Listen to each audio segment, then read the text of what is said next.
ನಮಸ್ಕಾರ ಸ್ನೇಹಿತರೆ. ಈಗ ನಾವು ವಿಡಿಯೋ ಮಾಡ್ತಾ ಇರೋದು ಮುಖ್ಯ ಉದ್ದೇಶ ಏನು ಅಂತಂದ್ರೆ, ನಾವು ಇಲ್ಲಿ ಅಪ್ಸೈಟ್ ಅದನ್ನ ಇವಾಗ ನಮ್ಮ ರೈತರಿಗೆ ಇದ್ರ ಬಗ್ಗೆ ಗೊತ್ತಾಗ್ಲಿ ಅನ್ನೋ ಕಾರಣಕ್ಕೋಸ್ಕರ ಅಷ್ಟೇ. ಕಾರಣ ಏನು ಅಂತಂದ್ರೆ, ಇವಾಗ ನೋಡಿ, ಈಗ ಸ್ಪ್ರೇ ಮಾಡ್ತಾವ್ರೆ ಇಲ್ಲಿ, ಅದ್ರ ಮೇಲೆ ಎಲೆ ಮೇಲೆ ಬಂದ್ಬಿಟ್ಟು ಮೊದಲೇ ಕೂತ್ಕೊಂತ ಇಲ್ಲ. ಬಟ್ ಆದ್ರೂ ಕೂಡ ನಾವು ಸ್ಪ್ರೇ ಮಾಡ್ಕೊಂತ ಹೋಗ್ತಾರೆ. ಬಟ್ ಇದು ನಮ್ಮ ಗನ್ನಲ್ಲಿಂದ ಬರ್ತಕ್ಕಂಥ ನೋಡ್ತಾವ ಅಷ್ಟೇ ಹೊರತು ಎಲೆ ಮೇಲೆ ಕುಂತ್ಕೊಂಡಿದಾವ ಇಲ್ಲ ಬಬಲ್ ತರ ಕೂತ್ಕೊಂಡಿದಾವ ಇಲ್ಲ ನೀಟಾಗಿ ನೆನ್ಕೊಂಡಿದಾವ.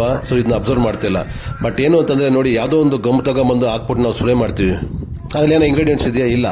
ಬಟ್ ಅಪ್ಸೈಟ್ ಯೂಸ್ ಮಾಡೋದ್ರಿಂದ ನಿಮ್ಗೆ ಏನ್ ಬೆನಿಫಿಟ್ ಅಂತಂದ್ರೆ, ಇಲ್ಲಿ ಸ್ಪೆಡ್ಡರ್, ಆಕ್ಟಿವೇಟರ್ ಮತ್ತೆ ವೆಟ್ಟಿಂಗ್ ಏಜೆಂಟ್ ಬಂದ್ಬಿಟ್ಟು ಡಿಸ್ಪೆನ್ಸರಿಂಗು, ಅರ್ಬಿಸೈಡ್ಸ್, ಇನ್ಸೆಕ್ಟಿಸೈಡ್ ಮತ್ತೆ ಫಂಗಿಸೈಡ್ಸ್ ಕೂಡ ನಿಮ್ಗೆ ಇಲ್ಲಿ ಕೆಲಸ ಮಾಡ್ತದೆ. ಇದು ಆಕ್ಟಿವ್ ಏಜೆಂಟ್ ಬಂದ್ಬಿಟ್ಟು ಇಂಗ್ರೀಡಿಯೆಂಟ್ಸ್ ಬಂದ್ಬಿಟ್ಟು ಎಷ್ಟಿದೆ ಅಂತಂದ್ರೆ 80% ಇದೆ ಅಲ್ವಾ.